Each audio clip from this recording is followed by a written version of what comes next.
muitas pessoas elas confundem duas palavras: propósito e vocação.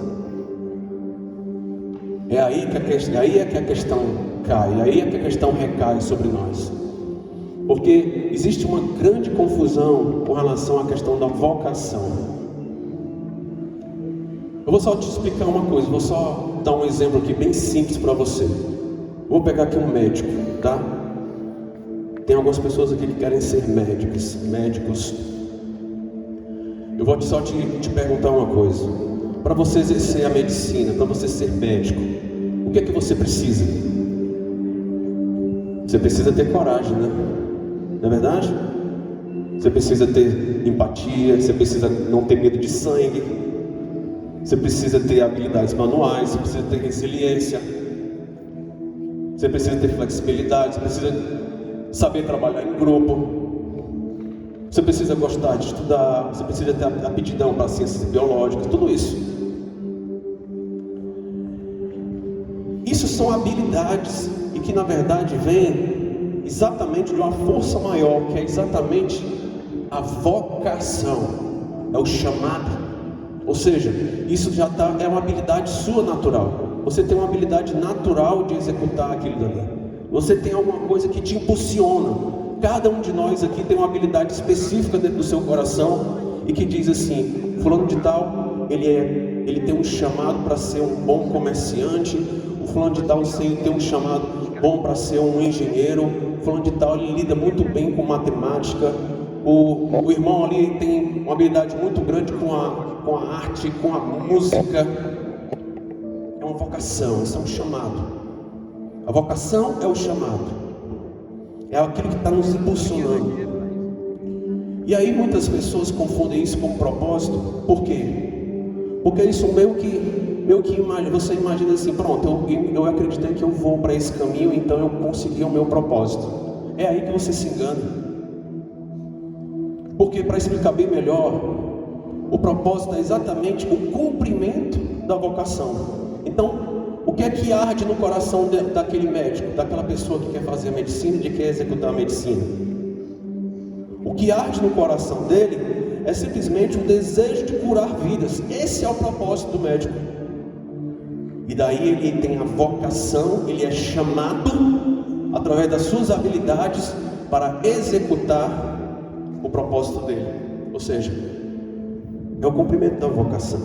Não confunda isso, porque isso é muito importante você entender agora, porque nós vamos aprofundar a conversa aqui.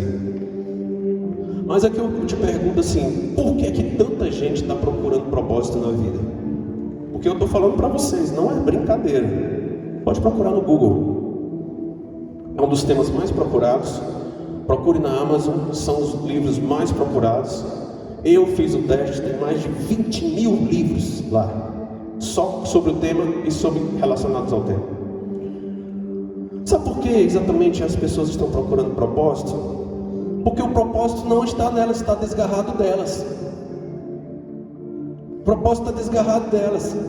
Então, porque nós estamos procurando o propósito, sabe aonde?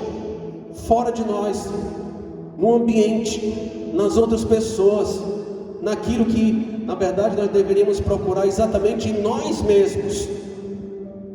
Porque não está fora. Por isso que as pessoas estão buscando propósito toda hora, falam sobre o tema toda hora, tem congressos toda hora sobre o tema. Mas o problema é que as pessoas estão procurando um propósito fora, enquanto na verdade ele está dentro de você. Ele é algo inerente a você. Então vai começar toda a confusão do mundo a respeito disso. Porque o maior erro é saber acreditar que o propósito da vida é igual ao sucesso social, sucesso financeiro.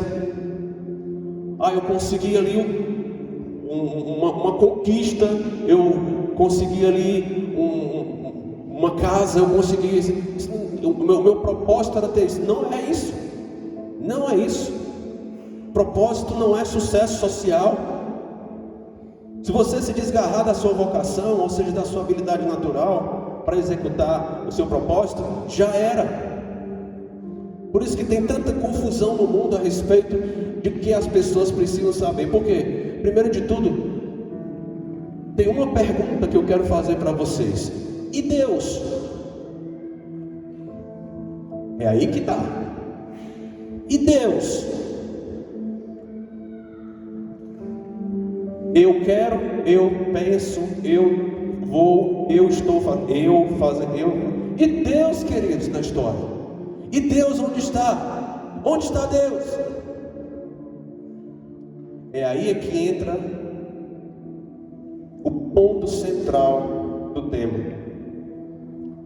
Você não está aqui por acaso. Você já pensou? Já pensou? Você perguntou por que você está aqui? Por que você nasceu com esse cabelo, com a cor desses olhos, com essa altura, com essa cor de pele? Por que você nasceu aqui no Brasil? Por que você nasceu numa terra quente? Por que você nasceu em Fortaleza? Queridos, o homem sem Deus, ainda que encontre um propósito no âmbito profissional, social, etc., ele sempre está buscando algo que ele não sabe o que é, porque realmente ele não sabe o que é. Sabe por quê? Porque ele só está em Deus.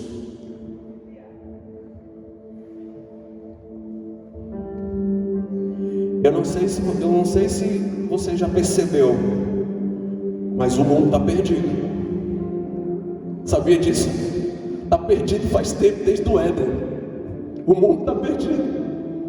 Às vezes a gente sai de casa, a gente vê cada barbaridade, a gente vê cada coisa diante dos nossos olhos, a gente vê cada atitude de seres humanos, das pessoas diante de nós, que você olha e você diz assim: não é um ser humano, não é isso, não é uma pessoa. O mundo está perdido, irmãos. O mundo está perdido exatamente por isso. O tema Eu Vivo de Propósito é exatamente isso, é central. O mundo está perdido porque ele não sabe para onde vai. Sabe por quê? O foco está em nós. O foco está no homem, o foco está em mim, o foco está sempre em você, o foco está sempre no que eu tenho que fazer, de como vai ficar comigo, de como vai ser comigo, de como eu vou me dar bem. Esse é o problema do mundo, daí a perdição.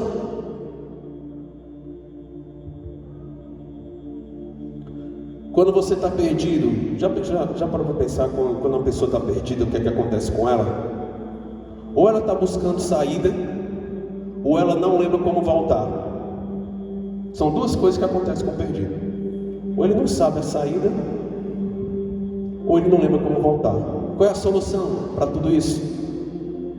Ou ele acha a saída, ou ele lembra o caminho de volta, ou então alguém o acha. Só que o grande problema do perdido é que sempre ele confia nele próprio. Esse é o ponto chave central da perdição humana. E de onde vem o resgate do perdido, queridos? Gente, os livros de hoje, os mais vendidos, são quais? Autoajuda, não é verdade? Tem um ramezinho aqui.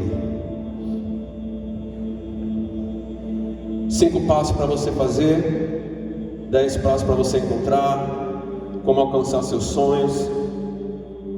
É claro, gente, e aqui eu preciso ser bem sincero com vocês. Se você for disciplinado, se você for diligente, se você aplicar tudo isso que esses livros falam, se você acordar às 5 horas, se você tomar banho gelado, se você fizer isso, tudo assim, não tem como dar errado, gente. Você vai ser bem sucedido, claro. Com certeza você vai conquistar. Só que para ser bem sucedido e para tornar o que Deus pretendia fazer de você, através de você, são coisas totalmente distintas. Você está entendendo? O resgate da humanidade, irmãos, ele se dá, sabe quando? A partir do momento da revelação de quem Deus é. Repita comigo: o resgate da humanidade se dá a partir da revelação de quem Deus é. Digam glória a Deus e aplaudam o nome de Jesus.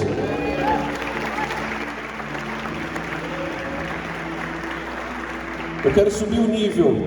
Eu ainda estou no nível aqui, mas eu quero subir ainda mais. Tudo começa em Deus. Então, antes de você ver a revelação de quem Deus é, você tem que entender que tudo começa em Deus. Tudo é Deus.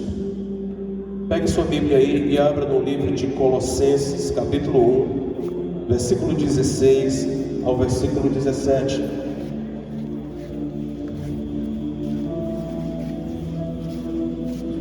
Colossenses, capítulo 1, versículo 16 e versículo 17. Que diz o quê?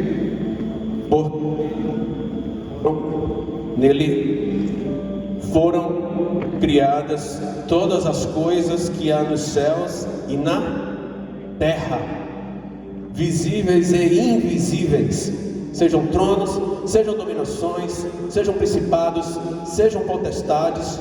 Tudo foi criado por Ele e para Ele. Ele é antes de todas as coisas, e todas as coisas, eu amo essa palavra, subsistem por Ele. Pode dar uma glória aí, dê uma glória a Deus aí, dê uma glória a Deus aí.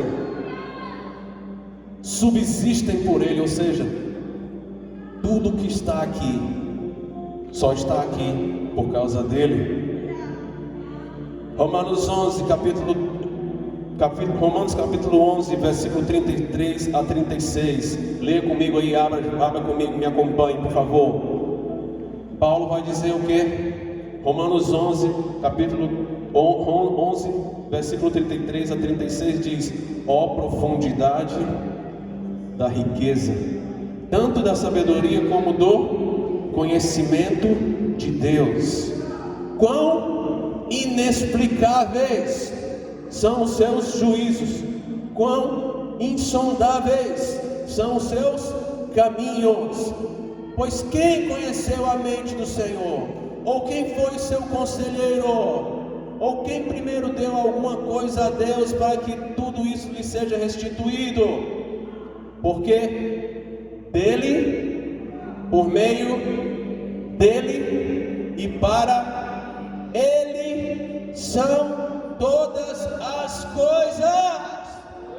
A Ele a glória para sempre. Amém. Você pode aplaudir a palavra de Deus aí. Dele, Ele é a fonte. Por Ele, Ele é o veículo. Para Ele, Ele é o fim. É do começo ao fim. Tudo é Ele. Tudo é dele. Tudo é para Ele. Para que você comece a encontrar um propósito, é primordial que você passe por esse passo. Você tem que ver e tem que reconhecer que tudo está em Deus. Tudo é dele, tudo é dele, tudo é dele, tudo é dele. Abra comigo Isaías capítulo 6, do versículo 1. Isaías capítulo 6, versículo 1. Você já viu que tudo é dele, tudo é Ele, tudo é para Ele, porque tudo é o Senhor.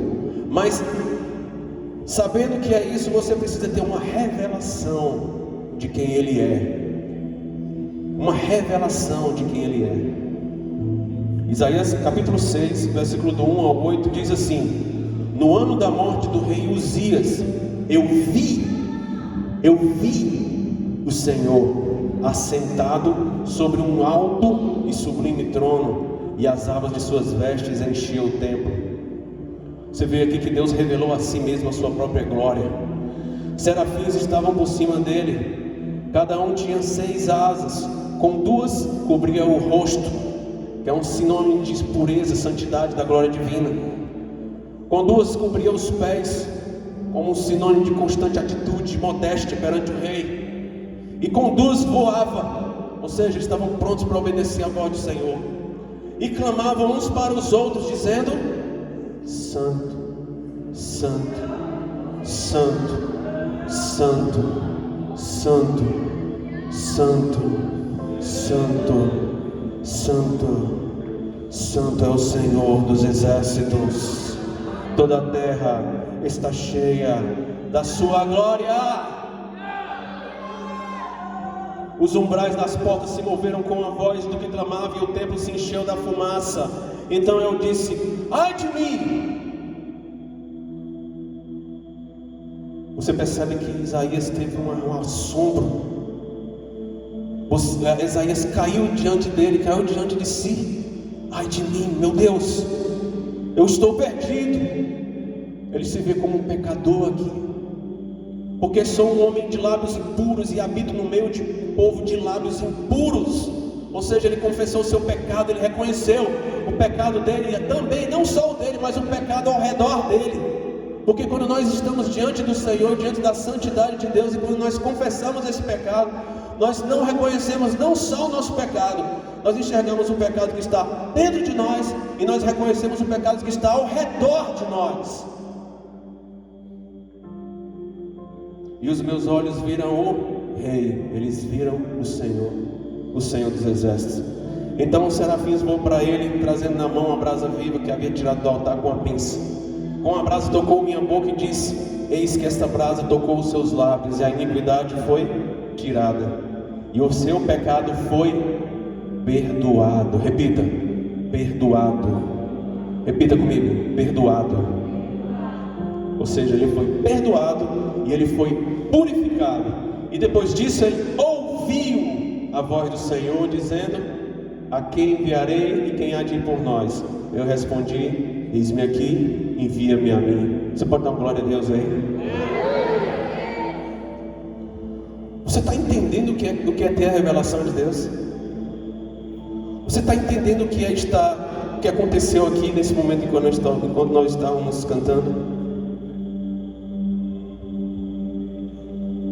A partir do momento em que você tem um toque de Jesus, a partir do momento em que você recebe um toque do Espírito de Deus, a partir do momento em que Isaías ele contempla a presença de Deus, a partir do momento em que você tem essa revelação de quem Ele é, a partir do momento em que você é tocado por Deus, a partir do momento de tudo isso, o que é que vai acontecer em primeiro lugar? A primeira coisa que vai acontecer é você não só se assombrar diante da pureza e da grandiosidade do Senhor Jesus, mas é o que? Confissão de pecados. Repita: confissão de pecados. Alberto, o que é que tem a ver isso com propósito? Tem tudo a ver, queridos. Sabe por quê? Porque a partir da revelação de quem Ele é, você passa a entender o propósito dele da sua vida. Porque o propósito de Deus, sabe aonde? Gênesis 3, versículo 8 e 9, diz o que? Ao ouvirem a voz do Senhor, ao ouvirem a voz do Senhor, que andava no jardim quando soprava o vento suave da tarde, o homem e sua mulher se esconderam da presença do Senhor entre as árvores do jardim. E o Senhor Deus chamou o homem e lhe perguntou: onde você está? É engraçado aqui que Deus, Ele não pergunta para Adão o que foi que ele fez. Sabe o que Deus pergunta? Cadê você, meu filho? Cadê você? Não é sobre você, não é sobre o que você fez, não é sobre o que você cometeu, não é sobre a falha que você fez, é sobre o nosso relacionamento. Cadê você, Adão? Eu não. Cadê a nossa conversa? Ele não perguntou o que ele fez, ele perguntou onde é que ele estava. Relacionamento, queridos. Relacionamento. Deus te criou, sabe para quê? Para ser a imagem, a semelhança dele, um com ele, tendo comunhão com ele. A revelação de Deus, querido, ela precisa passar pela confissão dos pecados, ela precisa passar pela purificação, ela precisa passar por isso, porque não tem como nós chegarmos a Deus se um serafim chegar e não tocar nossos lábios com purificação. Não tem como você se achegar a Deus. O problema da humanidade, o problema da quantidade de livros que tem aí sobre o propósito, o problema de tudo que você vê ao seu redor, é porque as pessoas estão perdidas. As pessoas não reconhecem Deus, as pessoas não sabem quem é Deus. E eu estou diante de um público, de uma plateia aqui, que tenha um privilégio de ouvir essa revelação, para que saia desse lugar incendiada, porque você vai dizer ao mundo, e o mundo vai olhar para você, e o mundo não vai entender que você foi criado, sabe para quê? Para agradar a Deus. Você foi criado para agradar a Deus, você foi criado para ter uma relação com Deus. Tem um outro texto lá de João capítulo 3, e eu preciso falar sobre isso, porque isso aqui é um tema central dentro da própria igreja, e isso já era lá naquela época. João capítulo 3, Nicodemos visita Jesus. Gente, vocês não sabem quem é Nicodemos. Não, vocês não sabem. Pegue aí o seu melhor professor. Pegue aí o seu melhor professor. Imagine o seu melhor professor. Pegue seu outro melhor professor. Junte todos os seus melhores professores. Não era Nicodemos. Nicodemos era o cara. Nicodemos era o cara. A Bíblia diz que ele era mestre em Israel. Ele era mestre em Israel. Uma pessoa do nível de Nicodemos, um fariseu do Sinédrio, queridos, um homem desse nível, para ele chegar nesse nível, só para eu dar um detalhe só para você, ele sabia o Pentateuco, os profetas e todos os livros do Antigo Testamento de cor. Era um dos requisitos, isso é só um dos requisitos para ser um deles aqui. Por isso que eles eram tão cri-cri. Isso não é um grande problema, porque eles cuidaram muito bem dessas questões. Só que o problema deles, sabe o que era? Era que ele precisou visitar Jesus. Ele sabia a palavra, ele conhecia a palavra, ele sabia de todas as coisas da palavra, ele entendia de tudo, ele sabia a Bíblia que era deles, que era o Antigo Testamento, de trás para frente, da frente para trás. Ele sabia tudo acerca de Deus, mas tinha uma coisa que ele não sabia: quem era Jesus. Isso é um problema que é nosso aqui, viu? Não, se já era naquela época aqui, e Jesus está falando, Jesus elevou o nível, exatamente a palavra traz exatamente um nome do nível de Nicodemos, porque não existe ninguém do nível de Nicodemos. Nós não chegamos nem aos pés do que era o conhecimento de um líder desse, do mestre de Israel dessa forma. Não existe. Mas ele, ainda que ele soubesse de todo esse processo, ele teve que encontrar Jesus à noite. E ele disse: Jesus, e aí, Jesus?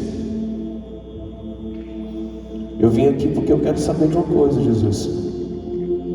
Como é que tá? Como é que é? Quem és tu? Quem és tu?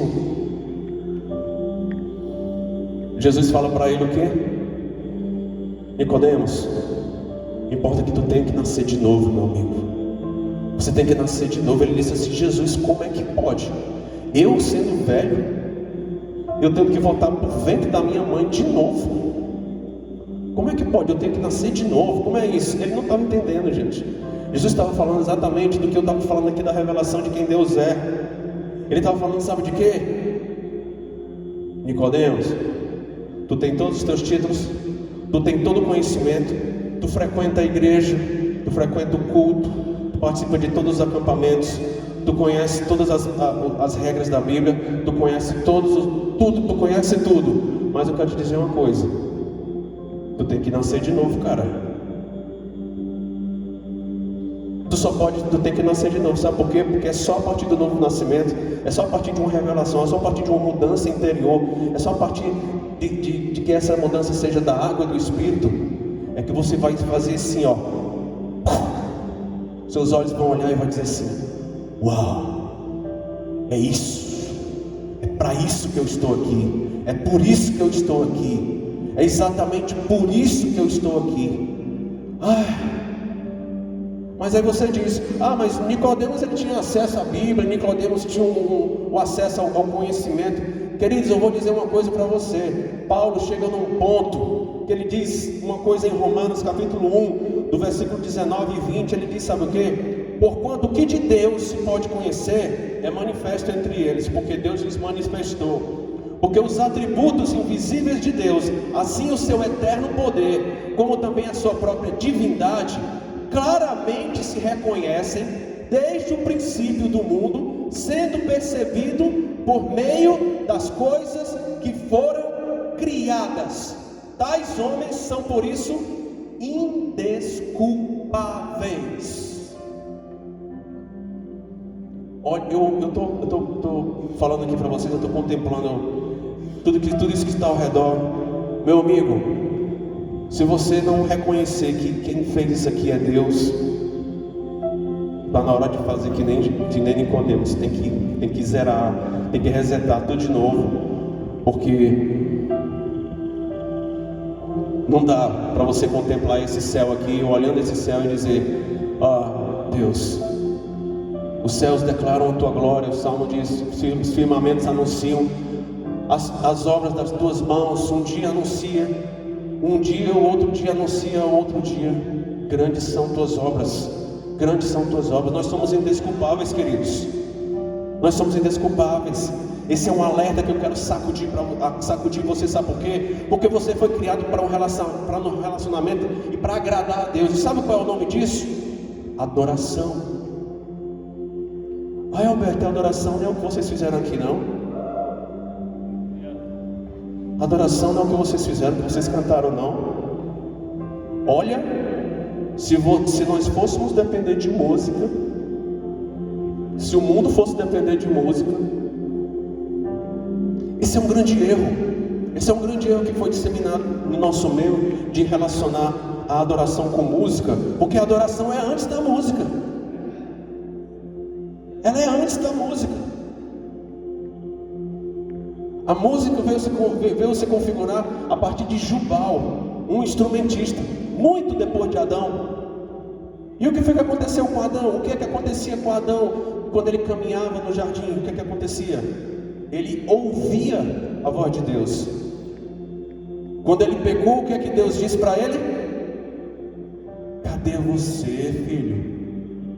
Ele não disse: o que foi que tu fez, cara? Não, ele disse: Adão, cadê você, cara? Você foi criado, e esse é o tema central da humanidade. Sabe por que você foi criado para adoração? Porque é exatamente o que foi que aconteceu lá no Éden. Não caia nesse erro de associar a adoração com música, porque a adoração é como se fosse um diamante. Você sabe o que é um diamante? Você já viu um diamante? Ele tem várias facetas. Aqueles cortezinhos que você olha, que você vê, e você diz assim: a música é apenas uma faceta da adoração, queridos. A Bíblia, se você for avaliar a Bíblia inteira, existem várias manifestações de adoração que não estão relacionadas à música, mas elas são adoração. Sabe por quê? Porque a adoração é coração. Adoração é relacionamento. Adoração é agradar aquele que nos criou, aquele que pensou a respeito de você, aquele que entendeu que você era para vir nesse momento, era para você estar aqui nessa geração, que era para estar aqui nessa igreja, que era para ter nascido nessa cidade, que era para ter nascido nesse país. Ele te criou para um relacionamento com Ele. Você foi criado para adoração, você foi criado para adorá-lo.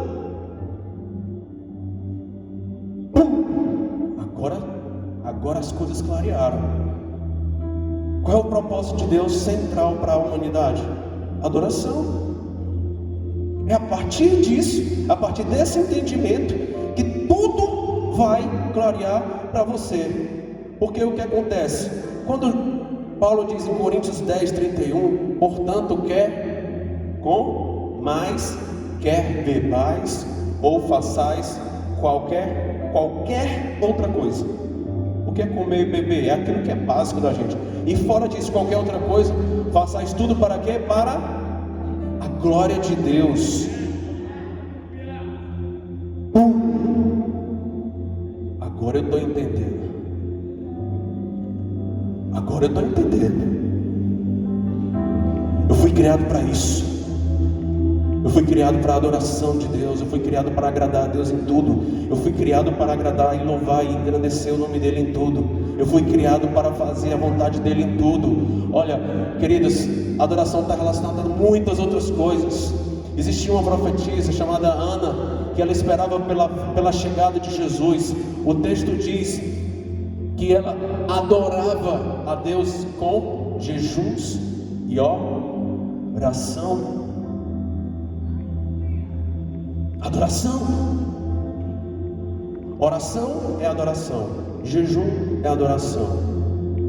Andar é adoração. Comer tudo é adoração. Porque esse é você.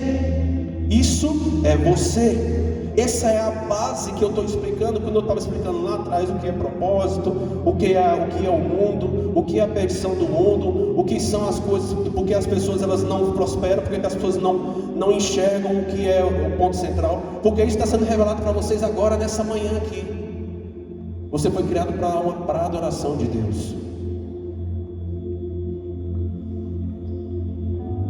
Pode pesquisar. Toda a antropologia, todo o estudo da humanidade, sociologia, os estudos das relações humanas, todos constatam uma coisa: todos os povos, todas as nações, toda a humanidade, desde a sua criação até agora, elas têm uma coisa em comum. Todos, pode pesquisar, elas têm um impulso de adoração. Todas elas têm. Sabe por quê? Porque se elas não adorarem o eterno, o Deus vivo, esse em que eu estou contemplando a sua beleza, a sua santidade, que eu olho, que eu me emociono, se elas não adorarem a Deus, Deus vivo, verdadeiro, elas vão adorar qualquer outra coisa. Elas sempre vão adorar qualquer coisa, porque esse é um impulso da humanidade.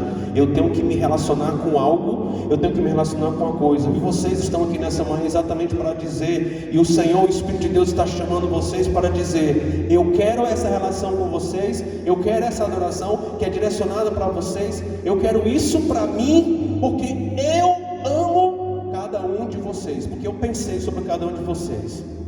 Você pode aplaudir o nome de Jesus aí?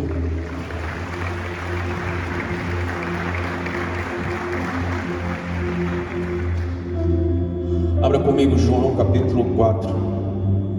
Esse aqui é um texto áureo sobre adoração. O que Jesus vai trazer exatamente a essência daquilo que foi perdido lá atrás. E é interessante que nada na Bíblia é por acaso, nada. O capítulo 3 fala sobre novo nascimento. E o capítulo 4 fala sobre adoração. É lindo isso. Nada na Bíblia está por acaso, gente. Nada na Bíblia é escrito por acaso. Uma sequência. Por que o texto vai falar sobre o novo nascimento antecipadamente para depois vir a adoração? Porque esse é o caminho para chegar à adoração. Você não pode ser um adorador se você não nasceu de novo, se você não foi revelado daquilo que Deus é.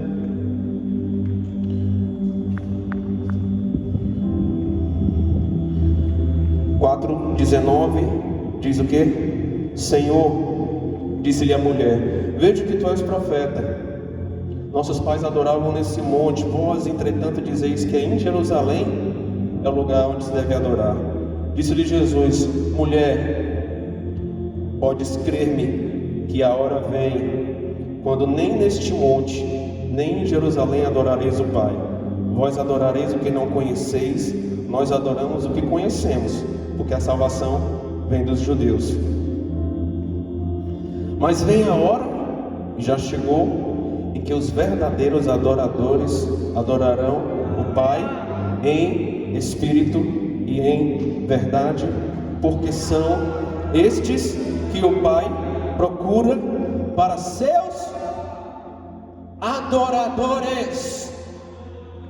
Deus é espírito, e importa que os seus adoradores o adorem em espírito e em verdade.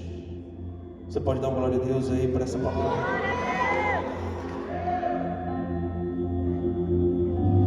Eu não vou expor o texto porque leva muito tempo, mas existem 3 tipos de adoração: a verdadeira, a falsa e a vã, a inútil, a verdadeira, a falsa e a inútil. A verdadeira é essa do texto de João capítulo 4, a adoração em espírito e em verdade, a adoração do Éden, a adoração daquilo que você foi proposto a ser, a adoração, porque ele mesmo esclarece, Deus é espírito. O nosso relacionamento é por meio do espírito, o nosso relacionamento é por meio daquilo que nós entregamos na presença de Deus. Sabe por quê, queridos? Por que é em espírito? Porque a nossa relação é através do espírito. Lógico que você tendo uma relação com Deus a partir do espírito, a sua carne, a sua alma, toda ela vai ser impactada pela presença de Deus. Mas se esse corpo aí morrer, é espírito, é o seu espírito que vai ser julgado, é aquilo que você foi criado. Então, a adoração verdadeira é a adoração que se baseia do texto de João 4. Mas o que é a adoração falsa? A adoração falsa, gente, o que é falso? É o contrário de verdadeiro? Não, é parecido com o verdadeiro. Ele não é a antítese do verdadeiro, ele é parecido. Então o que é que acontece? Você pega uma nota falsa, o que é que certifica que essa nota é verdadeira? A chancela, o selo, ou seja, os falsificadores, eles não conseguem colocar o selo, porque o selo tem que ser oficial, tem que vir de alguma coisa oficial. A adoração verdadeira, ela é chancelada pelo Espírito de Deus. Então essa adoração ela é carimpada pelo Espírito de Deus sobre a sua vida, e isso traz fruto sobre você. A adoração falsa, ela vai ser muito parecida. Vai ter gente chorando, vai ter gente se prostrando, vai ter gente fazendo, vai ter gente falando em línguas, vai ter gente lendo a Bíblia, vai ter gente falando um monte de coisa. Mas sabe o que é que vai acontecer? Ela vai ser dirigida, sabe para quem? Muitas vezes para você mesmo. Não tem a chancela do Espírito. A adoração falsa, ela é parecida com a verdadeira. Ela não é o contrário. Assim, tem a adoração verdadeira e tem a adoração falsa. Não. Sabe por quê, gente? O diabo, ele não trabalha com o que é o contrário. Ele trabalha com o que é parecido. É aí que vem um problema. Quando Jesus ele foi tentado no deserto, o diabo disse para ele, na segunda tentação: dar-te-ei todo esse poder e sua glória, porque a mim foi me entregue, e eu dou a quem eu quero. Olha, o diabo está falando com o Filho de Deus, Jesus. Imagina aí o coitado, meu Deus. Portanto, se tu me adorares, tudo será teu. O diabo chegou aqui e ele disse assim: Jesus, se tu tocar um louvorzinho para mim aqui, show. Não, filhão, você já vai sair daqui sabendo que adoração não é música. Música faz parte de uma vida de adoração. Música é adoração, tá? Para que nós possamos desmistificar todo esse processo. Quando Paulo e Silas estavam quebrados, todos espancados dentro daquela prisão, a Bíblia diz que eles cantavam louvores ao Senhor. E o que aconteceu? Um terremoto desfez aquele lugar. Mas aí eu fiquei pensando, né? Rapaz, que louvor poderoso aqueles caras, né? É não, filho. É a vida deles que estava agradando a Deus. Eles estavam no lugar certo. Aquilo ali se aconteceu porque a partir do momento em que você canta, é a sua vida. A partir do momento em que você expressa, que você prega, é a sua vida que está fazendo ali, está executando. Porque você é a adoração, você é o adorador. A música vem uma consequência. A unção que você canta vai ser uma consequência. A música que você expressa vai ser uma consequência da sua adoração. coração, do seu coração. Ali aconteceu um terremoto, não é porque eles cantaram, é porque a música que eles entoaram veio do coração obediente, porque eles estavam no canto certo, na hora certa, e eles estavam o quê? Agradando a Deus. O diabo disse: se tu me adorares, tudo será teu. Jesus respondeu e disse: vai de Satanás, porque está escrito: adorarás o Senhor teu Deus e só a Ele servirás. Só Jesus, queridos, é só Deus, é só Deus. A partir de agora, olha, eu quero que você saia dessa manhã com um pensamento e um projeto dentro do seu coração. Deus tem um propósito na minha vida, e o propósito na minha vida é que eu o adore em tudo. Eu sou criado para a sua adoração. Por quê? Porque Ele me ama. Por quê? Porque Ele pensou sobre mim. Por quê? Porque Ele imaginou, Ele pensou sobre mim, Ele me quis. Eu estou aqui porque Ele me ama. Por quê? Porque você é um projeto de Deus. Tem a terceira adoração, que é a vã. O que é vã? Inútil. Mateus 15, 8 e 9 diz assim: este povo me honra com os lábios, mas o seu coração está longe de mim. Você já percebe que a Bíblia, toda a Bíblia vai e volta sobre a questão de relacionamento? Vai e volta, vai e volta, vai e volta, vai, porque o tema central, gente, a palavra de Deus, o tema central é relacionamento com Deus, é o resgate do relacionamento com Deus. Quando a gente entende isso daqui, gente, as coisas clareiam com tudo. Você não reclama mais de nada, você glorifica a Deus em tudo, você executa todas as coisas com muito prazer, porque você está fazendo para o Senhor e porque você é movido por essa adoração dentro de você. Esse povo me honra com lábios, mas seu coração está longe de mim. Em vão me adoram. Olha que coisa dura. Em vão me adoram. Seus ensinamentos não passam de regras ensinadas por homens. Isaías 29:13 diz: o Senhor disse: esse povo se aproxima de mim com a boca e me honra com os lábios, mas o seu coração está longe de mim. A adoração que me prestam só é feita de regras ensinadas por homens. Ou seja, nada vem de Deus. O que não vem de Deus vem do homem. E se vem do homem, é inútil. É inútil. É isso aqui, ó. É isso aqui, ó.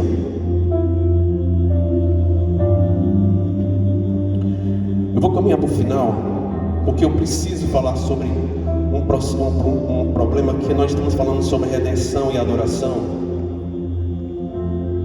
Porque sempre no final o propósito da redenção é a adoração, sempre.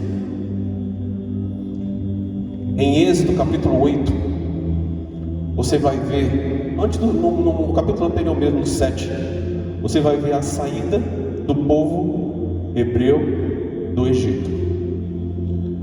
Ali você vai ver figuras da redenção, ou seja, Moisés, figura de Jesus, Faraó, figura do diabo, Egito, figura do mundo caído, o mundo que nós vivemos. Então, muitas coisas que você lê no Antigo Testamento são figuras daquilo que ia ser. José é uma figura de Jesus, Moisés é uma figura de Jesus. O processo da saída do povo hebreu do Egito é exatamente o processo do resgate de Jesus, do homem, do mundo, para a adoração, para a relação com Deus. E aqui, no texto de Êxodo capítulo 25, vai acontecer 4 coisas que é necessário você guardar isso para a gente poder fechar essa manhã. Porque você cuidando disso, você vai se blindar muito bem, porque você já entendeu todo o processo. Tudo é Deus. Você precisa ter uma revelação de quem Deus é. Para isso você tem que ter nascer de novo, você entendeu que o propósito de Deus para você é a adoração, ou seja, agradar a Deus em tudo. Adoração não é música, música é uma faceta da adoração, adoração é vida. E aí você vai entender que existem 3 tipos de adoração: a verdadeira, a falsa e a vã. Mas tem uma questão aqui na adoração, que em Êxodo capítulo 8, versículo 1 diz: Depois o Senhor disse a Moisés: vá falar com Faraó e diga-lhe: assim diz o Senhor, deixa o meu povo ir para que me adore. Eita, adoração de novo aí chegou. Deixa o meu povo ir para que me adore. Queridos, você vai ver um diálogo entre Moisés e Faraó, um embate, e pragas, e pragas, e pragas, e o Faraó vem, o Faraó vai, o Faraó vem, e Moisés vai, e Arão vem, e uma briga enorme, todo aquele processo do capítulo 7 de Êxodo até o capítulo 10, até a saída do povo hebreu, é uma disputa gigantesca, até a consumação com a morte dos primogênitos, a partir da Páscoa. E o que é a Páscoa? Paulo diz que Jesus é o Cordeiro Pascal. Ele foi morto por nossa causa. Ou seja, o processo inteiro vai ser para quê? Para que o povo seja resgatado. Ou seja, redenção para levar o povo à adoração. Só que nesse processo existe um cuidado muito grande que você deve tomar, e que aconteceu aqui uma disputa muito grande. Primeiro momento, Faraó, lá no capítulo 8, versículo 25, Faraó diz assim, Faraó chamou Moisés e Arão e disse: vão, ofereçam sacrifícios ao seu Deus, mas não saiam daqui, não saiam da terra. Ora, a briga estava disputada, já tinha vindo rã, já tinha vindo piolho, já tinha vindo, o Nilo já tinha convertido em sangue. A disputa estava grande, mas o Faraó, que é a figura do diabo, ele chega e diz assim, vão, podem adorar a Deus, o Deus de vocês podem ir, mas adorem aqui mesmo. Sabe o que significa isso? Vínculo com o mundo. Lembra do que eu falei agora? Purificação, serafim, purificação. O segundo momento, no versículo 28, o Faraó diz assim, tudo bem, tá ok. Aí tem uma disputa de lá para cá, e o Faraó diz assim, não, tudo bem, tá ok. Eu vou deixar vocês irem, para que ofereçam sacrifícios ao Senhor e adorem o seu Deus no deserto. Só que vocês podem ir adorar, mas não vão muito longe. Primeiro momento ele diz, adorem aqui no Egito mesmo, ou seja, vínculo. Segundo momento, adorem a Deus, mas não adorem muito longe do mundo. Não adorem muito longe das coisas do mundo. Ou seja, é um pouco mais sutil, mas ainda tem mundo aí. Ainda não é adoração, porque ainda tem vínculo com o mundo e ainda tem permanência no mundo. Êxodo 10, 11 diz assim, mas não é assim que vai ser. Vão, tá ok, tudo bem. Depois desse momento em que ele disputa e vem praga, e vem praga, e vem praga, o Faraó diz assim, não, tudo bem, vocês não quiseram adorar aqui, tá ok, vocês não quiseram adorar um pouco distante daqui, ok, podem ir, mas só vão os homens.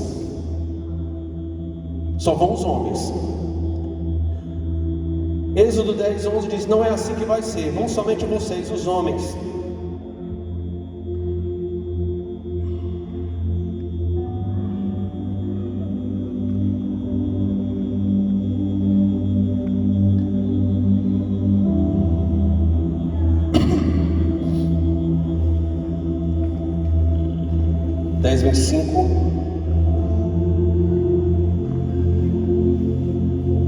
Vão somente os homens e adorem o Senhor, pois é isso que vocês estão pedindo. E os expulsaram da presença de Deus.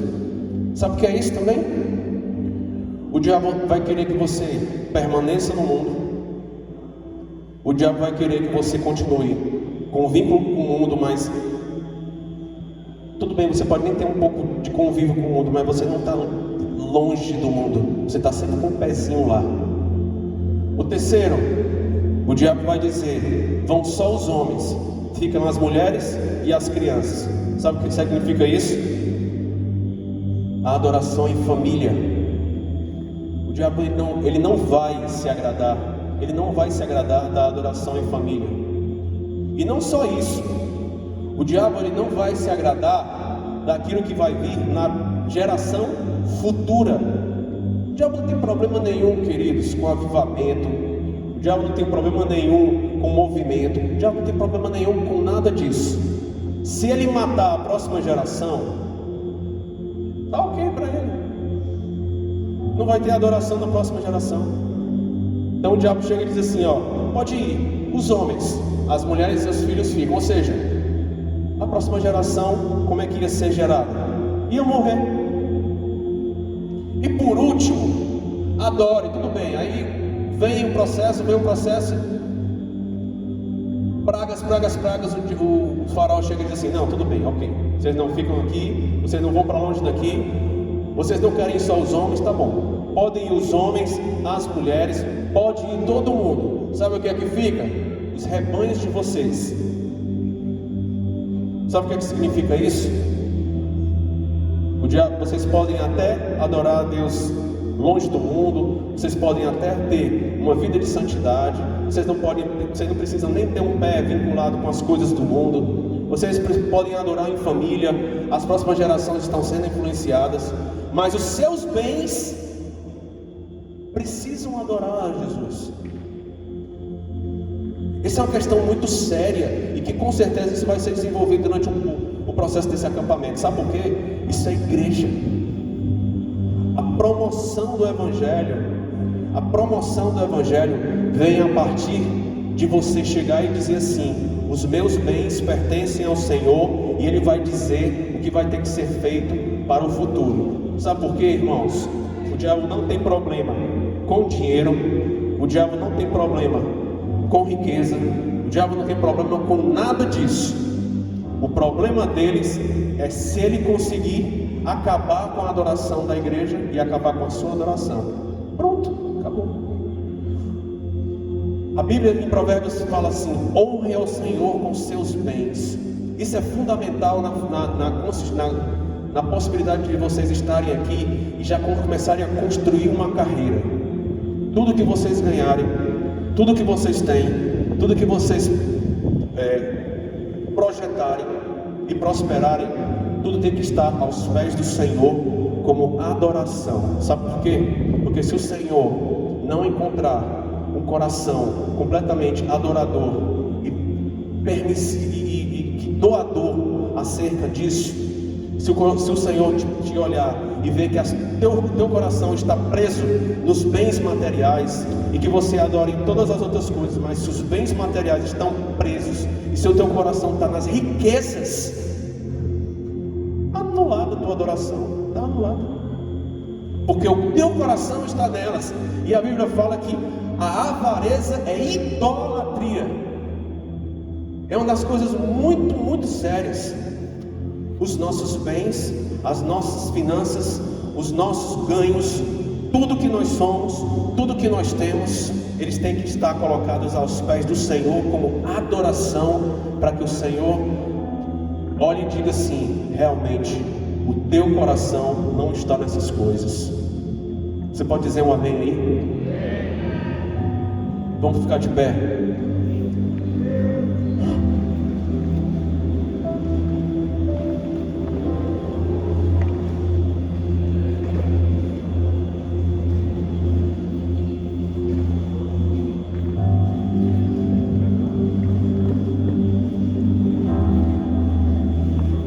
Eu vou dar 3 dicas aqui para vocês e eu quero que vocês guardem isso no coração.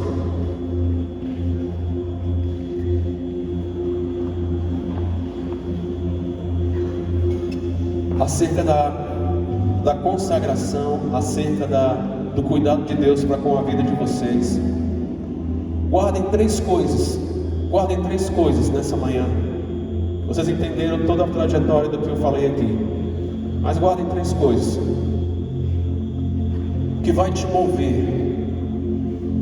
O que sempre te move, o que sempre vai te mover são três coisas: intimidade com Deus, que é o combustível para todas as coisas; cruz, ou seja, morra para si mesmo, a sua vida não é mais sua.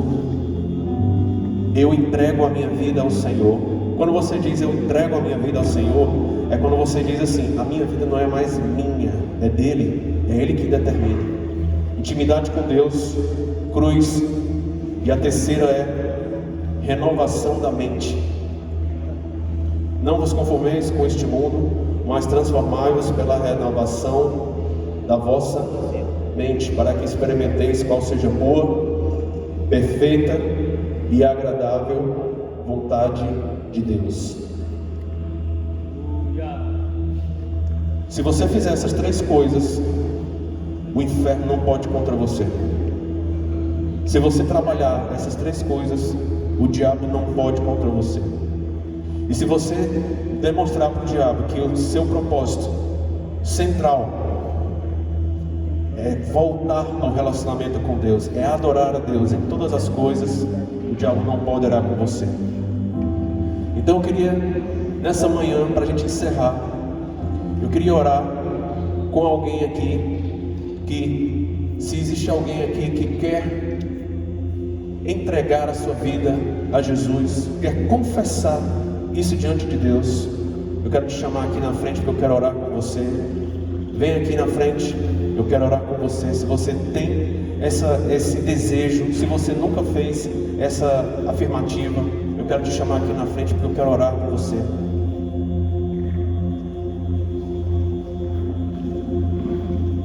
Se você, nessa manhã, você precisa de algo novo do Senhor, e você precisa de um entendimento melhor das coisas de Jesus, você disse: Senhor, eu entendo, mas eu preciso de um toque renovador do Senhor. Vem aqui na frente, eu quero orar por você. Vem aqui na frente, pode vir, vem aqui na frente.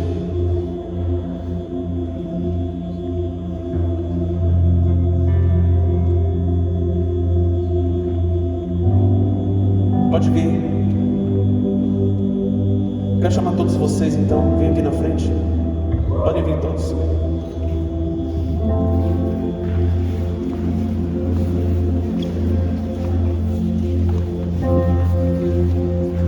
Coloque a mão no seu coração.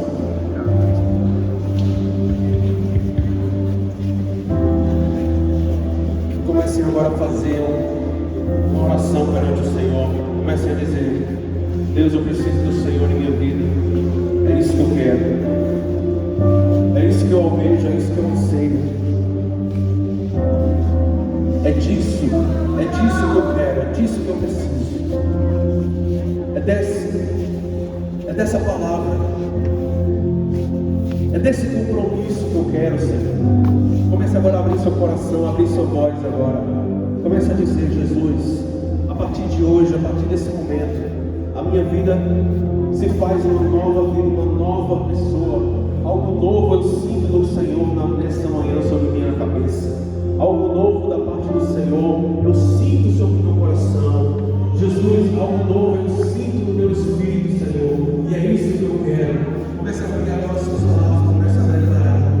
Comece agora a declarar, comece agora a declarar. Comece agora a declarar, comece agora a declarar. Comece agora a declarar. Comece agora a declarar, comece agora a declarar. Jesus, é isso que eu quero, é isso que eu quero. E o meu futuro está em tuas mãos. E a minha vida está em tuas mãos. Os meus projetos estão em tuas mãos. E eu confesso, eu digo: é isso que eu quero, é esse caminho, é esse caminhar que eu quero. É esse caminhar que eu quero, é esse caminhar que eu quero. Vem, Espírito de Deus, vem nessa manhã. Vem nessa manhã, vem nessa manhã. Vem nessa manhã, vem nessa manhã. Vem nessa manhã, vem nessa manhã. Vem nessa manhã, vem nessa manhã. Eu quero ver as pessoas.